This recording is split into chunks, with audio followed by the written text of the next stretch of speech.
की जरूरत है। एक, अगर दिमाग से पागल आप नहीं हैं तो कोई ऐसा प्रयास कभी करेगा नहीं। आत्मचिंतन करने की जरूरत तो जरूर है। दूसरी बात, बिल्कुल मैं उसको पॉजिटिवली ले रहा हूं, आप ये ना समझें कि हमें बात बुरी लगी। आत्मचिंतन, मेरी पत्नी भी रोज यही कहती है कि आत्मचिंतन करने की जरूरत है, पागल हो गए हो। मेरे भाई बंधु भी यही बता रहे हैं कि पागल हो गए हो, अपना अच्छा खासा जिंदगी छोड़ के दीवार पर सर मारने जैसा काम शुरू कर दिया है। आत्मचिंतन की जरूरत तो है। आपका सुना अभी भाई साहब ने कहा कि जिन लोगों के पास मोबाइल है उनको तो पूरी समझ है, वो ज्यादातर लोग आपको पसंद करते हैं।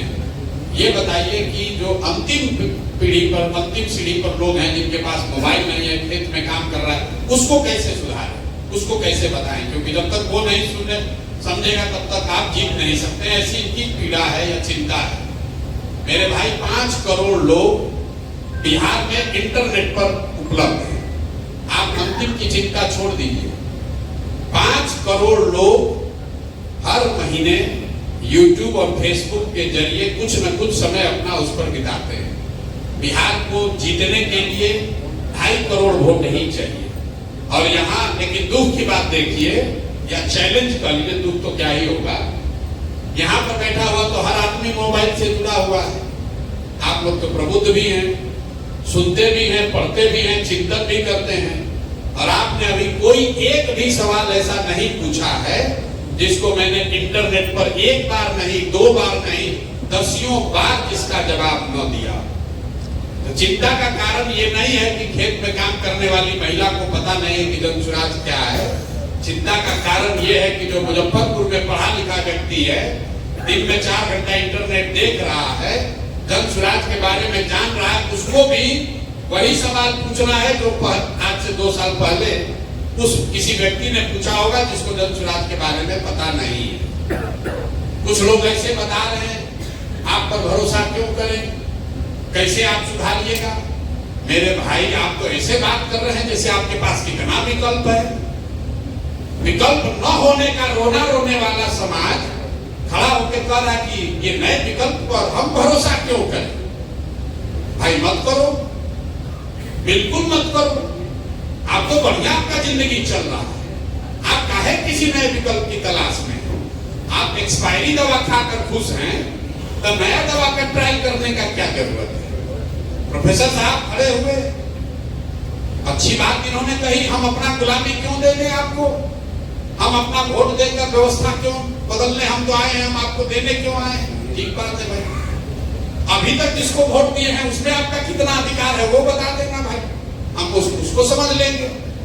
यहाँ पर बैठे हुए जितने लोग हैं, 2/3 से ज्यादा लोग बिना व्यक्तिगत राय पूछे हुए हम कह सकते हैं कि आपने एनडीए को, भाजपा को वोट दिया होगा। साथ में आप ये भी कह रहे हैं कि आपकी दुर्दशा कितनी है और कितने बार से एनडीए को वोट दे रहे हैं ये भी आपको मालूम है। तो भाई आप इतने ही बड़े प्रबुद्ध हैं, इतने समझदार हैं, तो आपकी इतनी दुर्दशा है तो एनडीए छोड़कर कोई दूसरा विकल्प बना लेते हैं। कहते हैं भैया हमारा तो कुछ है ही नहीं, क्या करें, विकल्प नहीं है, लालू को तो दे नहीं सकते हैं, तो फिर वही किसे पीटे को वोट दे रहे हैं। तो जितने लोग ये कह रहे हैं प्रबुद्ध लोग कि हमारे पास तो विकल्प नहीं है, आप जरा बताइए कि ईवीएम पर नोटा बटन है कि नहीं है? और आप लोग तो पढ़े लिखे व्यक्ति हैं। अगर नोटा को किसी दूसरे उम्मीदवार से ज्यादा वोट आ गया होता तो कानून कहता है कि फिर से चुनाव होता, तो काहे नहीं आपने नोटा को वोट दे दिया? तो भाई प्रबुद्ध कहने से और सवाल करने से नहीं होगा। आप में से ज्यादातर लोग वो हैं जो वोट देने भी नहीं जाता। ये हम नहीं कह रहे, ये तो इलेक्शन कमीशन का आंकड़ा बता रहा है। बिहार में टोटल वोट ही पड़ता है 50-55%, और उसमें भी शहरों में वोट पड़ता है 40% से कम, और शहरों में भी मध्यम वर्गीय जो बूथ हैं वहां पर 25 से 30% वोट पड़ता है। ये इलेक्शन कमीशन का आंकड़ा है। 10 में 2 या 3 आदमी वोट देने जाता है और वो सवाल ऐसे कर रहा है, भाई वोट क्यों दे तुम्हें? बिल्कुल ठीक बात है भाई, तुम तो ऐसे भी वोट देने नहीं जाओगे। छोड़कर आपने इसके अलावा कुछ किया क्या है? अभी बिहार के जो बुद्धिजीवी लोग हैं, आप ही लोग के लिए प्लेटो ने कहा है, हम भी बुद्धिजीवी अपने आप, हमको भी किसी ने विद्वान कहा, हम IITian नहीं हैं, हम IITian सर नहीं है, IIT जाने की हमारी औकात नहीं थी स्टूडेंट के तौर पर, लेकिन पढ़े लिखे आदमी हैं तो बुद्धिजीवी कह सकते हैं। प्लेटो ने कहा, if you do not participate in democracy, be ready to be ruled by your inferiors. अगर आप राजनीति में भागीदार नहीं हैं तो इस बात के लिए तैयार रहिए कि कोई मूर्ख आदमी राजा बनकर आप पर शासन करेगा। तो जो बिहार का बुद्धिजीवी वर्ग है, मैं अपने आप को भी उसमें शामिल कर रहा हूं, ये हम और आप परिस्थितिवश या स्वेच्छा से हमने ये तय किया कि भाई हमको तो राजनीति में नहीं जाना, हमको तो बैठ के किनारे से लंबा लंबा ज्ञान देना है। तो जब हम आप राजनीति में आएंगे ही नहीं तो स्वाभाविक है, जो बालू माफिया है, शराब माफिया है, लंपट है, बदमाश है, वही राजा है। अब फिर आप कह रहे हैं कि भ्रष्टाचार नहीं खत्म हो रहा है। बालू माफिया सर अगर जीत कर आपका सांसद बनेगा तो चोरी नहीं करेगा, तो आपके बच्चों की पढ़ाई की चिंता करेगा। जैसा बोइएगा वो काटिएगा, जैसा बोइएगा वही ना काटिएगा। भाई आप कह रहे हैं कि आपकी क्यों जन सुराज पर भरोसा करें? भरोसा जन सुराज पर बिल्कुल मत कीजिए। आपने कहा व्यवस्था कैसे सुधरेगी? व्यवस्था सुधारने का सीधा तरीका यह है कि जिसको भी चुनिए, जिस किसी को भी चुनिए, उसको अकाउंटेबल बनाइए। अकाउंटेबल कैसे बनेगा? 5 वर्ष आपका वोट व्यवस्था ने बनाया है 5 वर्ष के लिए। जिसको अच्छा लगे, जिस पर भरोसा जमे, उसको वोट दीजिए। लेकिन वो वोट, वो भरोसा 5 वर्ष के लिए होना चाहिए। 35 वर्ष की बंधुआ मजदूरी नहीं होनी चाहिए। पूरे देश में 5 राज्य, तमिलनाडु, केरल, आंध्र प्रदेश, तेलंगाना और कर्नाटक, 5 राज्य मिलकर 1/3 GDP इन्हीं 5 राज्यों में है। सबसे ज्यादा तरक्की इन 5 राज्यों में हुआ है। एक विशेष बात क्या है इन 5 राज्य में? कोई व्यक्ति 78 साल में आज तक वहां 10 वर्ष से ज्यादा मुख्यमंत्री नहीं बना है। तरक्की सबसे ज्यादा वहां हुई है और सरकारें सबसे ज्यादा वहां बदली गई है, क्योंकि हर आदमी जो चुनकर आ रहा है या सत्ता में बैठा है, उसको ये डर है कि अगर मैं काम नहीं करूंगा तो जनता हमको हटा देगी। बिहार में नेता को, दल को वो डर ही खत्म हो गया। उसको मालूम है कि मुजफ्फरपुर का आदमी चाहे गटर में रहेगा, लेकिन लालू के सामने जब हम एनडीए भाजपा का टिकट लेकर आएंगे तो हम ही को वोट देगा। गाली दे कर देगा, रो कर देगा, लेकिन हम ही को देगा। तो क्यों आपके गटर की चिंता करे? क्यों आपका शहर सुधारे? क्यों आपके लिए पढ़ाई की बात करे? तो भाई व्यवस्था अगर सुधारना है तो आपको वोट चाहे जिस किसी को भी दीजिए, उसको अकाउंटेबल बनाइए। जन सुराज को भी दीजिए तो इस ये भावना से दीजिए कि जन सुराज वाले काम नहीं करेंगे तो 5 वर्ष में उनको झाड़ू मार के भगाएंगे। अगर आप वो कीजिएगा तभी व्यवस्था सुधरेगी। किसी के माथे पर नहीं लिखा हुआ है कि हम जीत कर आएंगे तो ईमानदार बने रहेंगे। भैया, जिसको चोरी करने का अवसर नहीं मिला वो सब ईमानदार ही है। ईमानदारी की परीक्षा तो तब न है जब आपको चोरी करने का अवसर हो। तो कुर्सी पर जाने से पहले हर व्यक्ति, हर नेता ईमानदार है। जब लक्ष्मी की गर्मी इतनी होती है कि कुर्सी पर बैठे कि सारा सिद्धांत गया तेल लेने। तो जन सुराज हो या कोई दूसरा दल हो, जब तक आप समाज में ये व्यवस्था नहीं बनाएंगे कि काम नहीं करोगे तो तुम्हें वोट नहीं देंगे। अभी आप प्रबुद्ध कर रहे, काम नहीं किया, कल वोट होगा तो आपको लगेगा हमारा जाते का है, भूमिहार है, कुशवाहा है, पंडित है, वोटवा तो इसी को देंगे। तो जब आप जाति के आधार पर वोट देते हैं, मोदी जी के नाम पर वोट देते हैं, तो आपको व्यवस्था नहीं सुधार होगा, चाहे जनसुराज आए कोई दूसरा आए। सीधी बात है। पीछे डॉक्टर साहब ने कहा कि विनायक गौतम जी चुनाव लड़े तो आपके वजह से ही चुनाव हार गए। भाई बड़ा गलती हो गया, हमारी वजह से चुनाव हार गए। तो उनको हमारे पास तो भैया हम निमंत्रण देके लाए नहीं थे।